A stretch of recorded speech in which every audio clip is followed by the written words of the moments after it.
باللہ من الشیطان الرجیم بسم اللہ الرحمن الرحیم وَلَنَبْلُوَنَّكُمْ بِشَيْءٍ مِّنَ الْخَوْفِ وَالْجُوعِ وَنَقْصٍ مِّنَ الْأَمْوَالِ وَالْأَنفُسِ وَالثَّمَرَاتِ وَبَشِّرِ الصَّابِرِينَ الَّذِينَ إِذَا أَصَابَتْهُم مُّصِيبَةٌ قَالُوا إِنَّا لِلَّهِ وَإِنَّا إِلَيْهِ رَاجِعُونَ أُولَئِكَ عَلَيْهِمْ صَلَوَاتٌ مِّن رَّبِّهِمْ وَرَحْمَةٌ وَأُولَئِكَ هُمُ الْمُهْتَدُونَ آمنت باللہ صدق اللہ مولانا العظیم وصدق رسولہ النبی الکریم الامین ان اللہ وملائکتہ یصلون علی النبی یا ایہا الذین آمنوا صلوا علیہ وسلموا تسلیما اللہم صلی علی سیدنا و مولانا محمد وعلی آل سیدنا و مولانا محمد وبارک وسلم وصلی علیہ الصلاۃ والسلام علیکہ یا سیدی یا رسول اللہ وعلی آلکہ و اصحابکہ یا سیدی یا خاتم النبیین۔ اس بات پر گواہ رب اور رسول ہیں، اس بات پر گواہ رب اور رسول ہیں، ایمان کی ہے دلیل محبت حسین کی، قرآن کے ورق کی طرح ہے بے مثال، قرآن کے ورق کی طرح ہے بے مثال، صورت حسین کی ہو کہ سیرت حسین کی۔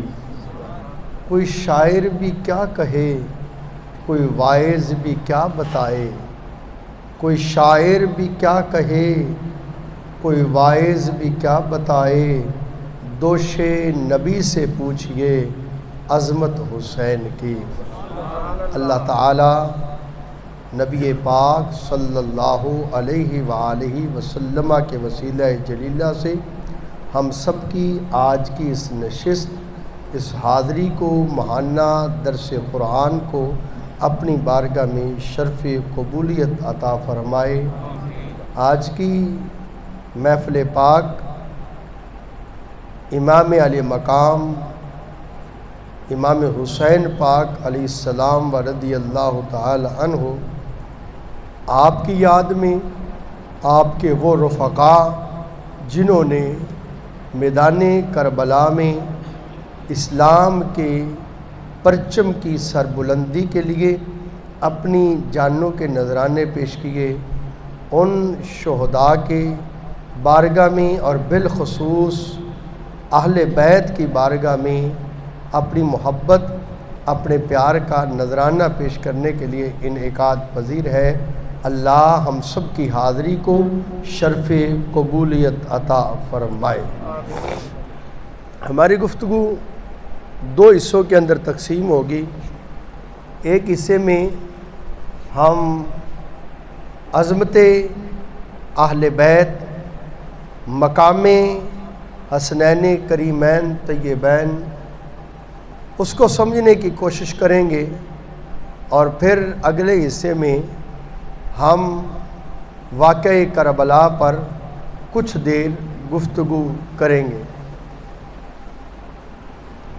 لیکن ابتدا کے اندر یہ بات ذہن کے اندر بٹھا لیجئے کہ اہل بیت کی محبت میرے اور ایمان، آپ کے ایمان کا وہ جزو ہے جس کے بغیر ایمان مکمل نہیں ہو سکتا۔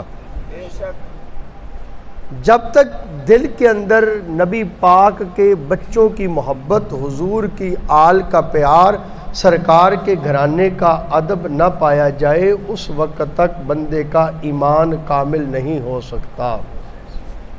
جب یہ نقطہ سمجھ لیا تو اس پر انشاءاللہ آگے چل کر ہم گفتگو بھی کریں گے۔ اب آئیے ابتدا میدان کربلا کے اس خطبے سے کرنا چاہتا ہوں جو میرے امام نے میدان کربلا میں کھڑے ہو کر مخالف فوج کے سامنے جو جملے ارشاد فرمائے ان میں سے ایک جملے سے اپنی گفتگو کا آغاز کر کے ہم اپنے سفر کو آگے بڑھانے کی کوشش کریں گے۔ امام علی مقام امام حسین پاک علیہ السلام میدان کربلا میں جب یزیدیوں کے سامنے آئے، اس فوج کے سامنے آئے، تو میرے امام نے ایک جملہ بولا جو تاریخ کی کتابوں کے اندر آج بھی موجود ہے۔ میرے امام نے ایک جملہ بولا، اگر اس جملے کو سمجھ لیا جائے تو وہ ایک جملہ ایسا ہے جو بندوں کو ایک بہت بڑی حقیقت سے آشنا کر دیتا ہے اور واقعہ کربلا کو سمجھنا آسان ہو جاتا ہے۔ ساری تحقیقات سب کچھ اپنی جگہ پہ، میرے امام کا وہ ایک جملہ اپنی جگہ پہ۔ امام عالی مقام نے جو جملہ ارشاد فرمایا وہ کیا تھا؟ میرے امام نے فرمایا، لوگو پہچانو تو صحیح میں کون ہوں۔ بس اب ہمارا سفر یہاں سے شروع ہو جائے گا۔ فرمایا، لوگو پہچانو تو صحیح میں کون ہوں۔ میدان کربلا کے اندر میرا امام جو کھڑا تھا وہ کون تھا؟ اس کا تعلق کن لوگوں کے ساتھ تھا؟ یہ کہاں سے آیا تھا؟ اس نے کہاں پہ پرورش پائی تھی؟ اس کی تربیت کس نے کی تھی؟ یہ کون تھا؟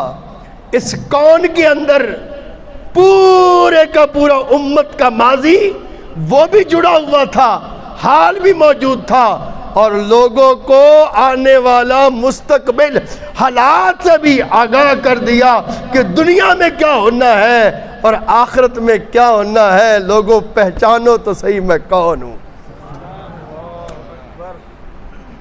کون ہے یہ وہ؟ آج اگر کوئی استاد اپنے شاگرد کے سامنے قسم اٹھا دے، کوئی پیر اپنے مرید کے سامنے قسم اٹھا دے، کوئی باپ ماں اپنے بچے کے سامنے قسم اٹھا دے، تو قسم اس لیے اٹھائی جاتی ہے کہ کہنے والا تو ویسے ہی سچا ہوتا ہے۔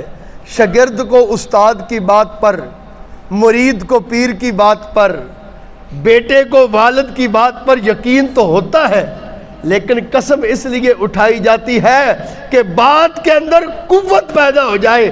اگر پیر کی بات قسم سے قوت والی بنتی ہے، اور اگر استاد کی بات قسم سے قوت والی بنتی ہے، اگر باپ اور ماں کی بات قسم کے ساتھ قوت والی بنتی ہے، تو جس بات پر امام الانبیاء قسم اٹھا دیں، جس بات پر امام الانبیاء بزرگان آنکھوں جو سونا ہے تو اندر تشریف لے جان، اتنے جاتے سو جان، کوئی مسئلہ نہیں ہے ایسا ہے، کہنا کوئی مسئلہ ہے، نیند ہے، آخر انسان ہے۔ تو حضرات کہ اگر قسم اٹھا دیں مدینے کے تاجدار، تو وہ بات کتنی اہمیت والی ہوگی، وہ بات کتنی عظمت والی ہوگی۔ اور پھر قسم اٹھانے کے انداز مختلف ہوتی ہیں۔ قسم اٹھانے کے میرا نبی جو بھی انداز اپنائے، میرے نبی کا انداز اعلیٰ ہے۔ میرا پاک نبی جو بھی انداز اٹھائے، جو بھی انداز اپنائے، میرے مصطفیٰ گفتگو کریں، وہ کسی عام کی گفتگو نہیں۔ وَمَا يَنْتِقُ عَنِ الْهَوَىٰ إِنْ هُوَ إِلَّا وَحْيٌ يُوحَىٰ، وہ میرے مصطفیٰ کی گفتگو ہے۔ حضور جو بھی انداز اپنائیں، ہر انداز ہی اعلیٰ۔ یارو جس انداز میں میرا نبی قسم اٹھائے، اور پھر قسم کا انداز بھی یہ ہو کہ جب بات بڑے لوگوں کی آئے، جب بات عظیم لوگوں کی آئے، تو نبی انداز بھی بڑا عظیم اپنائے، انداز بھی عظمت والا ہو۔ میرے آقا یہ بھی تو کہہ سکتے تھے کہ کائنات کے رب کی قسم ہے، میرے آقا یہ بھی تو کہہ سکتے تھے کہ رب کعبہ کی قسم ہے، میرے آقا یہ بھی تو کہہ سکتے تھے کہ جنت کو بنانے والے رب کی قسم ہے، میرے آقا یہ بھی تو کہہ سکتے تھے فرشتوں کو پیدا کرنے والے رب کی قسم ہے، یہ بھی تو کہہ سکتے تھے کہ عرش کے مالک کی قسم ہے۔ میرے آقا ہر انداز اپنا سکتے تھے، نبی کا انداز اعلیٰ تھا۔ کائنات میں میرے رب نے جتنی بھی مخلوق پیدا کی ہے، ساری مخلوق میں اگر کوئی چیز سب سے زیادہ قیمتی ہے تو وہ ذات مصطفیٰ ہے۔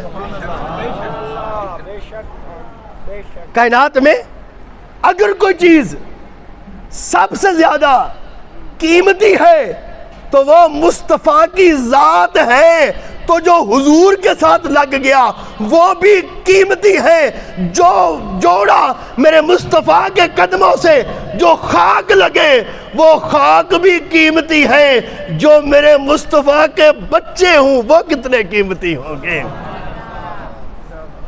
جب حضور کے گھرانے کی بات آئی، جب نبی کے بچوں کی بات آئی، جب نبی کے راج دلاروں کی بات آئی، جب ان کی عظمت کی بات آئی، جب اہل بیت کی شان کی بات آئی، میرے نبی نے انداز بھی بڑا پیارا اپنایا۔ اب انداز سنیے اور اپنے ایمان کو تازہ کیجئے۔ میرے آقا نے فرمایا والذی نفسی بیدہی، مجھے قسم ہے اس ذات کی جس کے قبضے میں محمد کی جان ہے۔ مجھے قسم ہے اس ذات کی جس کے قبضے میں محمد کی جان ہے۔ لا یؤمنون، لوگ ایمان والے نہیں ہوں گے حتی یحبوکم، یہاں تک کہ اے میرے اہل بیت تم سے پیار نہ کرنے لگ جائیں۔ نبی نے فیصلہ کر دیا اگر کامل مومن بننا چاہتے ہو تو اس وقت تک ایمان نصیب نہیں ہوگا جب تک میرے بچوں کا ادب دل کے اندر نہیں پایا جائے گا۔ اچھا یہ محبت کرنی کیسے ہے؟ محبت کرنے کے کئی انداز ہوتے ہیں نا۔ کئی بندے صرف بابیاں دا ادب تاں کر دینے میں اتھو لنگر لب دے، لنگر لی کے لیے نہیں۔ میرے نبی نے فیصلہ کیا میرے بچوں سے پیار کرنا، میرے گھر والوں سے پیار کرنا، کس لیے؟ للہ، للہ، خیال کرنا بچے میرے ہیں، حسن میرا ہے، حسین میرا ہے، علی میرا ہے، فاطمہ میری ہے، یہ خانوادہ میرا ہے، یہ خاندان میرا ہے، یہ اولاد میری ہے، یہ گھر میرا ہے۔ فرمایا ان کے لیے پیار کرنا ہے، یہ بچے تو میرے ہیں لیکن ان سے پیار للہ ہے، اللہ کے لیے کرنا ہے۔ کس کے لیے کرنا ہے؟ للہ، للہ، للہ والے قرابتی۔ اور کچھ نظر نہ آئے تو اتنا دیکھ لینا یہ ہے کون؟ اور کچھ نظر نہ آئے اتنی نگاہ کر لینا ان کی قرابت میرے ساتھ ہے، والے قرابتی، ان کی قرابت میرے ساتھ ہے۔ ان سے پیار اللہ کے لیے کرنا، میری قرابت کے لیے کرنا۔ اگر آپ مجھے اجازت دیں تو آج کے درس قرآن کا بس یہی انداز قبول کیجئے گا، یہی کیونکہ اہل بیت کی محبت کی باتیں ہیں تو میرے بھائی اب للہ میں کتنی چیزیں آتی ہیں، للہ میں کتنی چیزیں آتی ہیں۔ 2 منٹ کے لیے آپ کو روکوں گا۔ نماز کس کے لیے؟ اونچی بولیے، نماز کس کے لیے؟ روزہ کس کے لیے؟ حج کس کے لیے؟ زکوٰۃ کس کے لیے؟ صدقہ خیرات کس کے لیے؟ قرآن کی تلاوت کس کے لیے؟ تہجد کے نوافل کس کے لیے؟ یہ ساری عبادتیں کس کے لیے کرتے ہیں؟ للہ، للہ، للہ، اللہ کے لیے، اللہ کے لیے۔ نبی نے فرمایا اب یہاں پہ صرف للہ نہیں، والے قرابتی بھی ہے، میرے لیے، میرے اللہ کے لیے، ان بچوں کے ساتھ، میری آل کے ساتھ، میری اولاد کے ساتھ، میرے گھرانے کے ساتھ، حسن کے ساتھ، حسین کے ساتھ، فاطمہ کے ساتھ، علی کے ساتھ، میرے چچاؤں کے ساتھ، میری خالاؤں کے ساتھ، میری پھپھیوں کے ساتھ، میرے گھر والوں کے ساتھ تم نے ادب سے پیش آنا ہے۔ کس لیے؟ للہ والے قرابتی، اللہ کے لیے، میری قرابت کے لیے، اب اللہ کے لیے، نماز اللہ کے لیے، روزہ اللہ کے لیے، حج اللہ کے لیے، زکوٰۃ اللہ کے لیے، صدقہ اللہ کے لیے، خیرات اللہ کے لیے، سب کچھ کس کے لیے؟ ہر ایک جواب دے گا اللہ کے لیے، اللہ کے لیے، اللہ کے لیے۔ لیکن یاد رکھیے جو کام اللہ کے لیے کیا ہے اس کے لیے ایک شرط ہے، وہ کیا؟ کہ ایمان موجود ہو۔ نماز تب قبول ہے اگر ایمان ہو، روزہ تب قبول ہے اگر ایمان ہو، حج تب قبول ہے اگر ایمان ہو، تہجد تب قبول ہے اگر ایمان ہو، ایمان تب قبول ہے اگر محبت رسول ہو، نبی کی محبت تب قبول ہے نبی کے بچوں کا پیار موجود ہو۔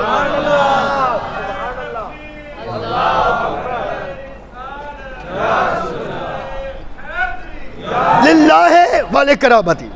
اچھا، جو کام میں اور آپ اللہ کے لیے کرتے ہیں ہم ڈرتے ہیں وہ ضائع نہ ہو جائے۔ ڈرتے ہیں یا نہیں ڈرتے؟ چھوٹی سی غلطی ہو جائے نماز میں، مولوی صاحب سے مسئلہ پوچھتے پھرتے، مولوی جی یہ نماز، اور میں آپ سے کہتا ہوں یہ بھائی آئے ہوئے ہیں مسجد میں، نماز سیکھا کریں۔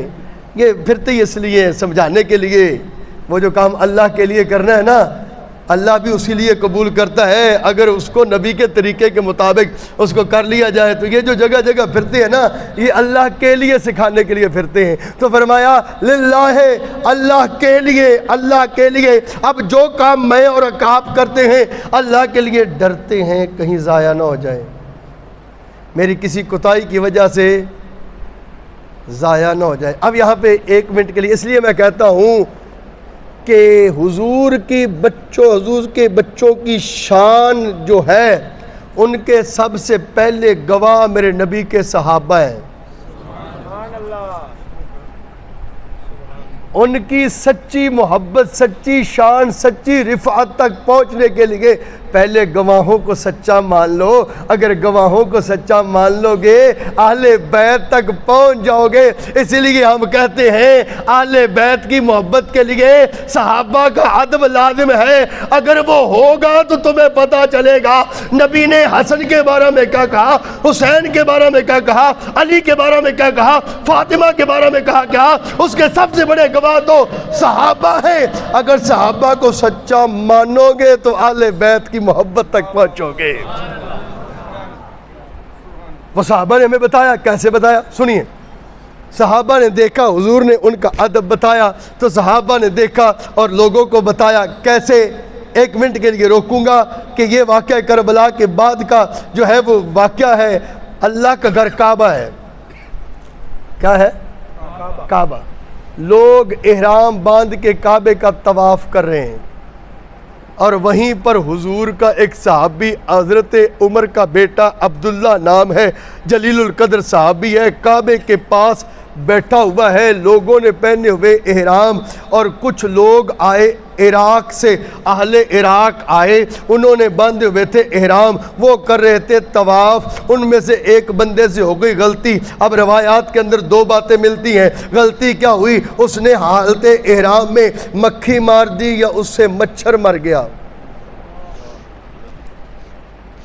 مکھی مر گئی یا اس سے مچھر مر گیا، پریشان ہو گیا، خون لگ گیا، یہ مکھی مر گئی ہے، مچھر مر گیا ہے۔ اب پریشانی کے عالم میں کہتا ہے حضور کا صحابی موجود ہے، ان سے پوچھ لیتا ہوں کہ اس کا فدیہ کیا ہے۔ کیوں گیا؟ جا کر کہتا ہے حضرت ایک مسئلہ پوچھنا ہے۔ فرمایا پوچھو، کیا بات ہے؟ کہتا ہے عراق سے آیا ہوں، مسئلہ پوچھنا ہے۔ فرمایا کیا مسئلہ ہے؟ کہنے لگا اگر بندے نے احرام باندھا ہو اور مکھی مر جائے، احرام باندھا ہو اور مکھی مر جائے تو کیا حکم ہے، اس کا جرمانہ کیا ہے؟ ارے ذرا غور تو کرو، وہ پوچھ کیوں رہا تھا کہ کہیں میری تھوڑی سی غفلت کی وجہ سے، میرے تھوڑے سے توجہ نہ کرنے کی وجہ سے میں اتنا سفر کر کے آیا ہوں، کہیں میرا عمل جو ہے وہ ضائع نہ ہو جائے۔ اب وہ صحابی تھا، اور صحابہ کے دلوں میں کوٹ کوٹ کے نبی کی آل کی محبت بھری ہوئی تھی۔ وہ صحابی رسول تھا۔ جب انہوں نے یہ بات سنی نا تو جتنے لوگ طواف کر رہے تھے کہا لوگوں بات سنو میری۔ عجیب منظر بن گیا، لوگوں بات سنو میری۔ لوگ متوجہ ہوئے، کیا بات ہے؟ حضور کا جلیل القدر صحابی ہے، ان کی طرف اشارہ کیا، کہنے لگا لوگوں یہ اہل عراق ہیں، لوگوں یہ اہل عراق ہیں، یسألون عن الذباب، یہ مجھ سے مکھی کے بارے میں پوچھتے ہیں۔ یہ اہل عراق ہیں، یہ مجھ سے مکھی کے بارے میں پوچھتے ہیں۔ اب جس کو سمجھ نہ آئی وہ اپنی قسمت میں روئے۔ یہ اہل عراق ہیں، مجھ سے مکھی کے بارے میں پوچھتے ہیں، حالانکہ یہ وہ لوگ ہیں جنہوں نے حسین کو کربلا میں شہید کیا ہے، جس کو میرے نبی نے کہا تھا کہ حسن اور حسین میرے دو پھول ہیں۔ یہ وہ ہیں جو مکھی کے بارے میں پوچھتے ہیں۔ ارے بات سمجھ نہیں آئی، اس بات کا مطلب کیا ہے؟ مطلب یہ نکلا کہ جو عمل اللہ کے لیے کیا جا رہا تھا، اس نے پوچھا کہیں مکھی کو قتل کروں تو میرا عمل ضائع نہ ہو جائے۔ صحابی نے کہا آج مکھی کو قتل کر کے اس کو ڈر ہے کہ میرا عمل نہ ضائع ہو جائے۔ میدان کربلا میں جب تلواریں نکال کے حسین کے سامنے کھڑے تھے، انہیں خوف نہیں آیا یہاں پہ عمل نہیں، یہاں پہ ایمان ضائع ہو جائے گا۔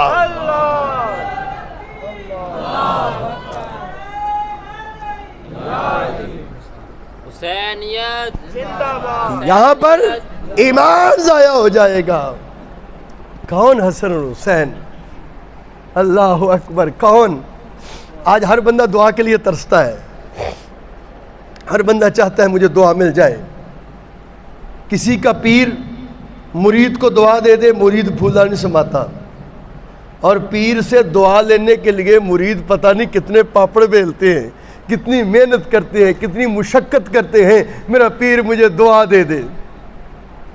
باپ، لوگوں نے گاڑیوں پر لکھا ہوتا ہے یہ میری ماں میرے باپ کی دعا کا نتیجہ ہے۔ لوگ سمجھتے ہیں استاد شاگرد کو دعا دے دے، پیر مرید کو دعا دے دے، جو ہے وہ والد والدہ اولاد کو دعا دے دے تو یقیناً ان کی دعا کی برکت سے جو ہے وہ اولاد کی، مرید کی اور شاگرد کی تقدیر جو ہے وہ بدل جاتی ہے۔ لوگ دعاؤں کے لیے کتنا کچھ کرتے ہیں، کسی کا پیر دعا دے، کسی کا استاد دعا دے، کسی کا جو ہے وہ والد دعا دے۔ یقیناً یہ دعائیں تقدیر کو بدل دیتی ہیں۔ یارو جس بندے کو اس کا نبی دعا دے دے، جیسے اس کا نبی دعا دے دے، حسنین کریمین طیبین طاہرین نیرین قمرین منورین، یہ وہ شہزادے ہیں، ان سے پیار کرو، میرا مصطفیٰ دعا دیتا ہے۔ اب دعا کا انداز سنیے، اللہم انی احبہما، مالک میں ان دونوں سے پیار کرتا ہوں۔ توجہ ہے نا؟ لوگوں پہچانو میں کون ہوں۔ مالک میں ان دونوں سے، اللہم انی احبہما، مالک میں ان دونوں سے پیار کرتا ہوں، فاحبہما، مالک تو بھی ان سے پیار کر۔ اللہ یہ تیرے نبی کو بڑے پیارے لگتے ہیں، حسن بھی پیارا ہے، حسین بھی پیارا ہے، مالک یہ بڑے پیارے لگتے ہیں، یا اللہ میں ان سے پیار کرتا ہوں، تو بھی ان کو اپنا محبوب بنا لے۔ یا اللہ یہ میرے محبوب ہے، تو بھی ان کو اپنا جو ہے وہ محبوب بنا لے۔ وَحِبَّهُمَا وَحِبَّ مَن يُحِبُّهُمَا، مالک تو ہر اس بندے سے پیار کر جو ان دونوں سے پیار کرے۔ جدو دوران محفل تسی لنگر لے آؤں گے تو توجہ ایویں ہی بٹے گی۔ آپ اپنے دیگ اندر نہیں لے کے آنی جب تک میں بات مکمل نہ کر لوں۔ درود پاک پڑھیں۔ تکبیر، نعرہ تکبیر، نعرہ رسالت، نعرہ تحقیق، نعرہ حیدری، نعرہ غوثیہ، حسینیت۔ آپ نے توجہ میری طرف رکھنی ہے، یہ چند لمحوں کی بات ہے، آپ کی توجہ ادھر ادھر ہوتی ہے تو یقین مانیے یہ نہیں ہے کہ میں بھی سارے دن کا پچھلے 2-3 دن سے یہی معمولات ہیں، اس لیے میں جس محبت سے آپ سے گفتگو کر رہا ہوں میں بھی آپ سے یہی تمنا اور یہی آپ سے توقع، آپ بھی اسی محبت کے ساتھ سنیں۔ اگر لنگر کی زیادہ فکرت میں ختم کر دیتا ہوں کوئی مسئلہ ہی نہیں ہے، ٹھیک ہے نا؟ تو آپ توجہ سے، ادھر کچھ بھی نہیں ہوتا، آپ میری طرف دیکھیں۔ اب حضور نے دعا کی، یا اللہ میں ان سے پیار کرتا ہوں، تو بھی ان سے پیار کر۔ مالک جو جو ان سے پیار کرے اسے اپنا محبوب بنا لے۔ یا اللہ جو ان سے پیار کرے تو اسے اپنا محبوب بنا لے۔ اب حسن اور حسین، حسنین کریمین، یہ وہ ہستیاں ہیں، ان سے پیار کرو گے مصطفیٰ دعا دیں گے۔ میرے آقا کی دعا لینا چاہتے ہو، دل میں ان شہزادوں کی محبت کو بسا لو۔ کون حسن اور حسین؟ کون ہے؟ لوگوں پہچانو میں کون ہوں۔ یہ کون ہے؟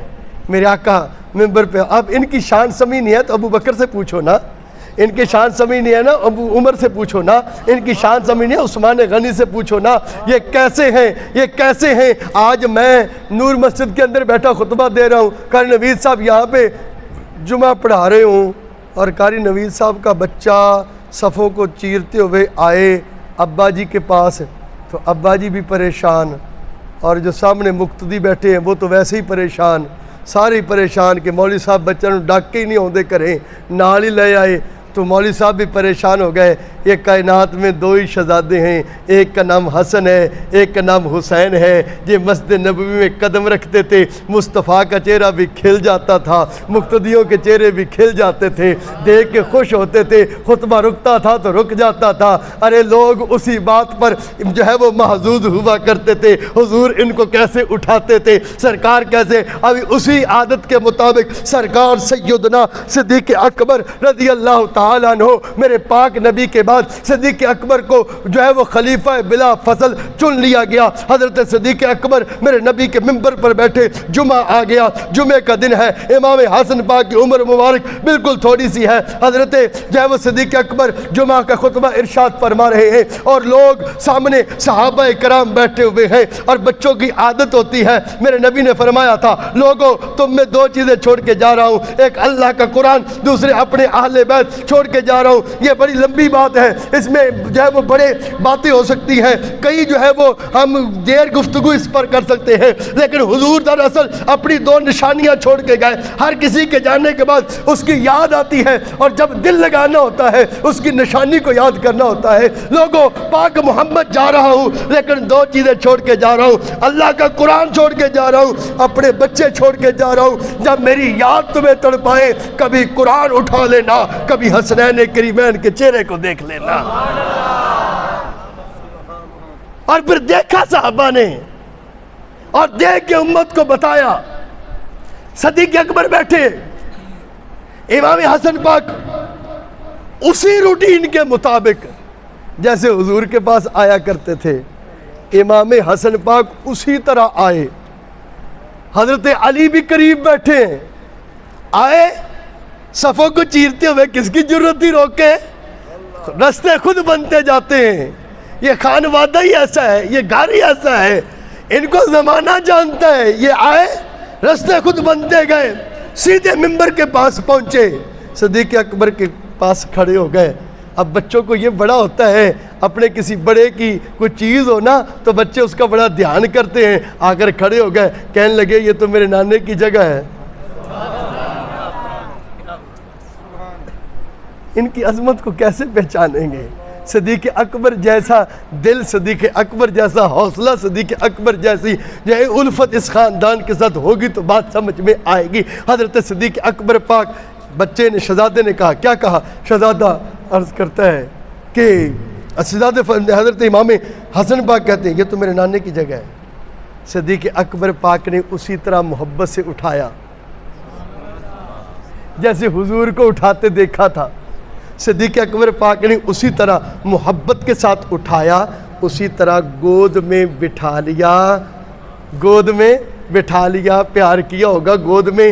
حضرت صدیق اکبر نے امام حسن کو جو ہے وہ بٹھا لیا، اور حضرت علی قریب بیٹھے تھے۔ جناب علی پاک نے کہا ابو بکر میں نے اس کو کچھ نہیں سکھایا، میں نے اس کو کچھ نہیں کہا، بس گھر سے آیا بات کر دی۔ حضرت سیدنا ابو بکر صدیق وہیں پہ کہتے ہیں علی حسن نے کوئی غلط بات تو نہیں کی، یہی کہا ہے نا کہ یہ میرے نانے کی جگہ ہے، یہ حسن کے نانے کی تو جگہ ہے جس پہ ابو بکر بیٹھا ہے۔ اور پھر اگر ان کی عظمت کو سمجھنا ہے تو حضرت سیدنا ابو ہریرہ سے پوچھو، جنازہ پڑھا امام حسین نے اور امام علی مقام آ کر ایک جگہ پہ لیٹ گئے۔ میرے نبی کا جلیل القدر صحابی حضرت ابو ہریرہ آئے، اور جناب ابو ہریرہ اپنا صافہ، اپنی چادر اتاری اور آ کر امام حسین کے پاؤں صاف کرنے لگے، تو کہا آپ میرے نانا کے جلیل القدر صحابی ہیں۔ کہا حسین لوگوں کو اگر پتہ چل جائے تیری شان کیا ہے، لوگ تجھے پاؤں زمین پہ رکھنے نہ دیں، لوگوں پہچانو تو صحیح میں کون ہوں۔ یہ کون ہے؟ میرے نبی نے فرمایا الا اخبرکم بخیر الناس، اے میرے صحابہ میں تمہیں خبر نہ دوں ان کی جو لوگوں میں کچھ نسبتوں کے اعتبار سے بہتر ہیں، اور ان کے پاس جو نسبتیں ہیں وہ کسی اور کے پاس موجود نہیں۔ لوگوں جو ان کے پاس نسبتیں ہیں وہ کسی اور کے حصے میں نسبتیں آئی نہیں ہیں۔ فرمایا لوگوں میں تمہیں خبر نہ دوں الا اخبرکم بخیر الناس، جو لوگوں میں بہتر ہے کس اعتبار سے؟ فرمایا جدن و جدتن، ابن و امن، خال و فرمایا امن و امتن، خالن و خالتن۔ فرمایا جو لوگوں میں بہتر ہے آقا کس اعتبار سے؟ فرمایا نانے اور نانی کے اعتبار سے۔ سبحان اللہ، تو پیار نہ لاکھو یار، نانے اور نانی کے اعتبار سے جو لوگوں میں بہتر ہیں، باپ اور ماں کے اعتبار سے جو لوگوں میں بہتر ہیں، پھپھو اور چاچو کے اعتبار سے جو لوگوں میں بہتر ہیں، ماموں اور خالہ کے اعتبار سے۔ لوگوں نے پوچھا آقا وہ کون ہیں جن کو اتنے شرف ملے ہیں، جو نانے نانی، باپ ماں، پھپھو چاچو اور خالہ اور ماموں کے اعتبار سے بہتر ہیں؟ فرمایا میرے حسنین ہیں، فرمایا میرے بچے ہیں۔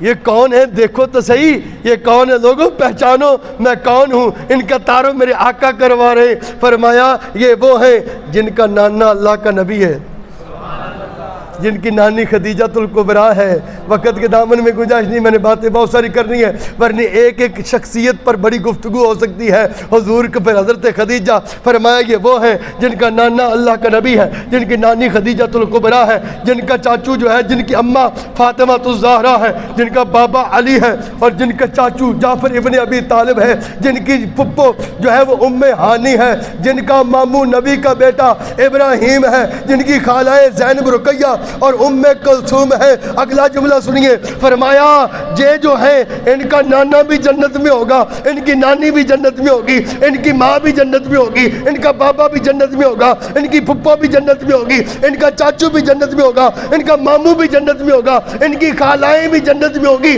یہ دونوں بھی جنت میں ہوں گے۔ ایک روایت کے اندر آتا ہے جو ان سے محبت رکھے گا وہ بھی جنت میں ہوگا۔ یہ ہے حسنین کریمین۔ لوگوں پہچانو تو صحیح میں کون ہوں۔ ان کی پہچان کرواتا رہوں، بات لمبی ہو جائے گی۔